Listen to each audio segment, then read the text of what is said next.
Hello guys, welcome back to App. For today's video, we are going to show you how to hard reset AROMA360 scent diffuser. So in this case, if you're having problems with your AROMA360 here, how do you exactly reset it? Well, this one is fairly easy. So the first thing you want to do is you want to unplug your diffuser from the wall outlet. So if you have this connected to your wall outlet, just basically remove it or unplug it.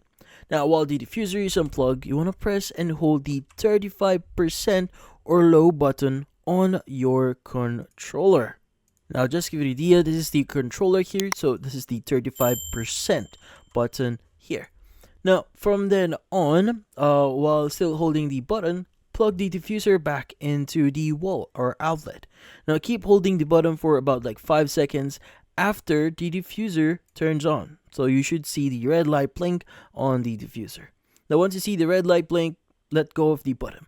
Now do not touch anything else for at least 10 seconds to allow the reset to complete.